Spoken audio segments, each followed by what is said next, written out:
тэр хэлий гэж бодож байгаа хүн хүлээж авч байгаа хүнээсээ шалтгаалдаг байх. Шал танихгүй хүнтэй тааралдаад нэг муу юм хэлэхэд тэрийг хүмүүгээр хүлээж авч болохгүй л дээ.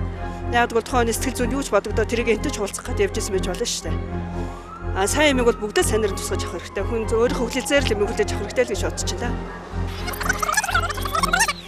Сайн юмыг бол бүгдээ санаар нь тусгаж авах хэрэгтэй. Хүн өөрийнхөө хүлээлзээр л юмыг хүлээж авах хэрэгтэй л гэж бодож байна. Тэгэхээр ер нь сүүлийн үед бол Монгол оронд маань уур бухимдал маш их болсон. Өглөө ажилдаа ирэхээс эхлээл заримдаа ажилдаа тараад буцаас эхлээд одоо олон нийтийн унаа хэрэгслэр үйлчлүүлэхээс эхлээл асуудал үүсдэг тийм ээ.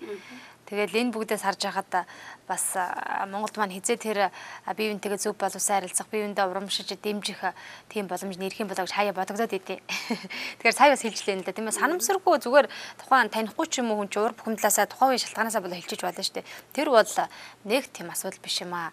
Тухайн хүлээж авч байгаа хүнээсээ л ер нь шалтгаалж дээ гэж хэлж яана л да. Мэдээж олон хүн ингэж боддог. Олон хүн ингэж боддог. Яг үнэ тэр хүлээж авч байгаа хүн л тоохгүй штэ. Хамаагүй штэ гэж бодох хүмүүс байна л да. Гэхдээ яг үнэндээ бол яг тэр хүний хувьд бол өөрийнх нь арга тийм байж болох юм. Тэ хүнд бохимдаад одоо хүн юм хэлэхлээр бас өдөөс нь айгу бодоол шаналаад байхаар яамаа тэгэл тоохгүй орхи гэдэг бас өөрийнх нь тийм арга байж болно л доо. Тэрийг хамаагүй өнгөрүүлдэг арга. Гэхдээ ер нь бол бас цаана бодож үзэхгүй болохгүй зүйл байдаг. Тоохгүй өнгөрөөж байгаа нэг талын яг бас болж юм тийм ээ. Болж л байгаа арга гэхдээ бас цаана бодвол болох юм байдгийг шүү. Тэгээ хүн одоо өөрөө юу гэж үзнэ гэдэгтээ бас яг тэгэд бодчихвол ганц тийм зүйл биш л дээ. Одоо яг л болж хэрэгжиж яадаг зүйл. Тэгээ би зүгээр нийтийн унаа гэдэг сая өөрөө хэллээ л дээ тий. Тэгээ тэр нийтийн унаа гэдэг дээр би нэг хоёр жишээ маш тавчхан шиг дурдаад өнгөрье. Тэгээ үнэхээр бохимдолтой явдаг. Би өөр нийтийн унаагаар явдаг л да. Өөрөө бас ард өмнөхөө л дунд нь явдаг хүн шүү дээ би. Тэгээ нийтийн унаагаар явж байхад их бохимдол явдаг. Ерөөсө харагдаад байдаг.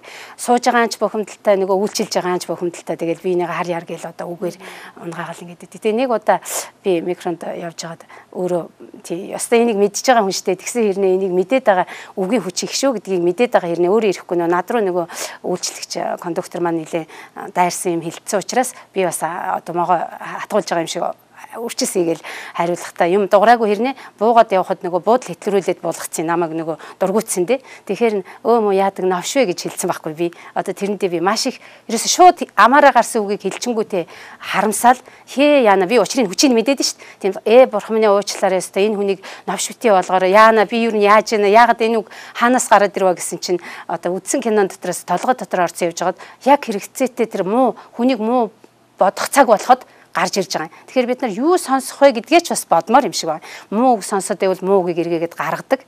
Тэгээд тэрийг бодоод би маш их харамсаж гэмшиж тэрнээс хойш тэр үгийг өөрийнхөө өгсөн сангаас авч хаяндаа гэж бодож өстой хичээж одоо гаргаж хайсал та. Үнэхээр хэцүү юм билээ нэг шингээсэн үг. Тэгтэл өөр нэг тохиолдол байгаа юм. Нийтийн унаанд бас л нэг удаа явж илээ. Тэгтэл чинь нэлээд бухимдуу явж итэл нэг эмэгтэй орж ирлээ замаас. Тэгсэн чинь нэг сайхан цантай. Хээ тамны ах дүүнэрээ айлын наашаа суугаараа цаашаа суугаараа за бүгдээр аятайх учир зүгөө олоо явчих шүү гэж дуурж байгаа юм. Тэгээд тэр чинь эмэгтэй нь биш кондуктор нь айгуу сайхан эмэгтэй хүмүүс нь ууртаа орж ирээд байгаа байхгүй. Тэгсэн нөгөө кондуктор ах дүүнэрээ алюминий бомдол алишээсөө алюминий бомбүүлээ цаашаа бол гэдэг ингээ нөгөө хүмүүсийг айгуу хөөрхөн дуурайд өрөөгд байсан байхгүй. Тэгсэн чинь уур амьсгал шаал өөр болоод нөгөө хүмүүс чинь бүр аятайхан инээд болоод нөгөө ууралж орж ирсэн хүмүүс. Тэгээд би тэн дээр нь ургуулад тэгжээс ард түмэн бүгдээрээ биенээ өрөөж биендээ урам өгж явал ямар сайхан би одоо ийм үйлчлэгчтэй анх удаага л таарж байна. Ёстой сайхан байна шүүгээ нөгөө хүнийг урамшуулад орж ирсэн хүн болгон баяр болоод гарч ирсэн үг гэж хэлжээсэл та. Тэгэхээр үүндээ бас амар гарсан үг чинь хүн тэгж их тусдаг. Хүний уур амьсгалыг хүртэл тэр дорн тэгэл өөрчилж байгаа шүү дээ. Гэрэл тусахгүй харанхуйлах уу гэдгийг ерөөсөө хүний амнаас гарч байгаа үг бас шийднэ. За дараагийнхаа үзэгчийг сонсъё. Үг л хүний үеийн дэргэд тусдаг харс өдөртэй. Манай яруу найрагч нар ч гэсэн үг дээрээ тэгдэж үг л үнэтэй. Монгол үгтэй алга. Зүгээр хүн уур очимдаа болоо тэг хүнийг янз бүрээр хэлдэг шүү дээ. Тэр үл их муухай ордог.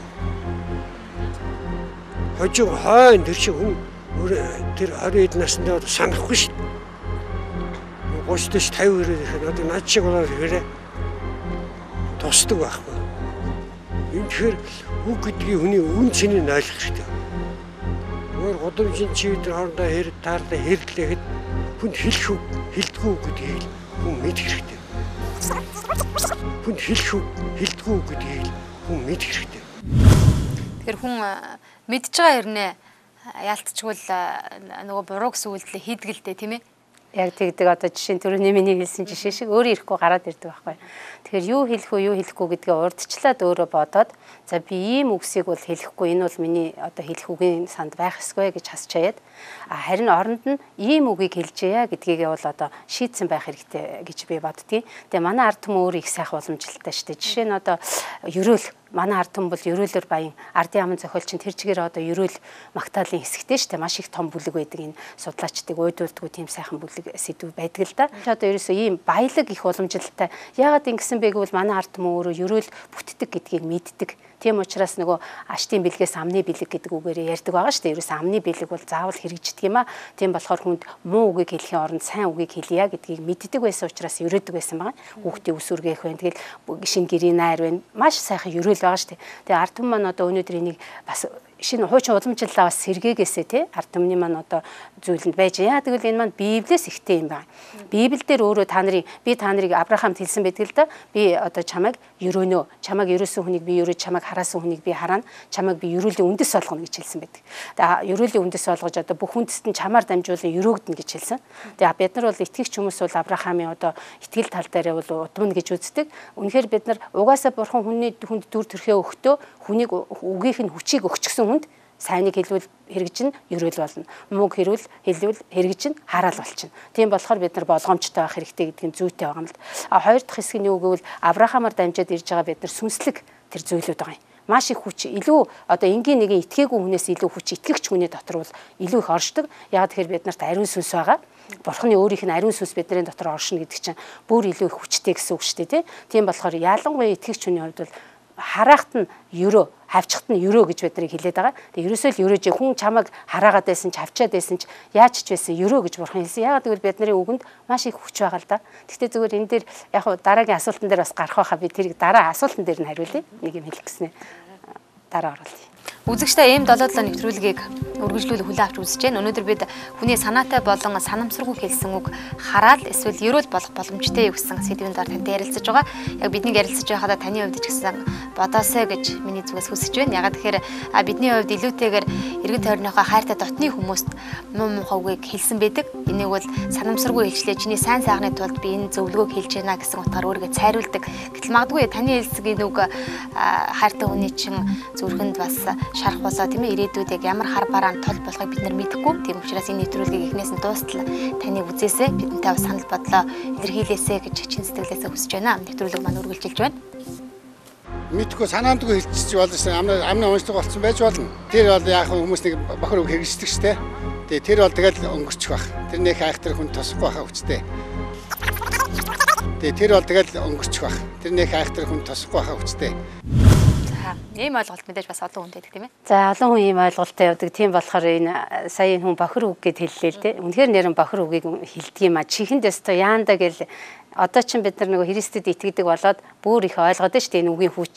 Тэгээд яаж харилцах вэ тэр харилцааны соёлыг бас сураад байна. Тэгээд нөгөө хүнээ яаж хүндлэх үү гэдгийг сураад байна. Тэгээд ийм бохир үг ч гэсэндээ сонсогдоход дотор ер нь их эвгүүцдэг. Яг үнэндээ жиирхэл ингээл нэг хүт юм дотор л ороод ирж байгаа юм шиг болдог л да. Тэгвэл одоо тэр уучраа мэдэхгүй хэлж байгаа хүнийг яалтаа ч юм билээ тэгэл боддог. Тэгээд санамсаргүй хэлсэн үг ч гэсэн юм болно шүү гэж би хариулмаар байна. Яг тэгвэл болдог байгаа. Тэгээд бохир заваа үгийг хэлнэ гэдэг чинь нөгөө хүнээ доромжилж байгаа гэсэн үг. Үл ойшоож байгаа, үл хүндэлж байгаа гэсэн үг л дээ. Тэгээд эндээс юу үүсдэг вэ гэхээр харилцааны сэв суух зүйл эхлэн тоохгүй өнгөрдөг нэг байхад тоодог нэлээ их байж болно тэрийг тийм учраас ер нь болж игэл хэлж байгаа хүн л өөрөө хэл амаа захирахгүй юм бол сонсож байгаа хүн чинь бас яаж ч хүлээж авч болно шүү дээ тэрийг тийм болохоор одоо энэ харилцаанд л их чухал юм байгаа нэгдэлтэй байх, эв нэгдэлтэй байх гэж би энэ дэр бас одоо ялангуяа манай зарим одоо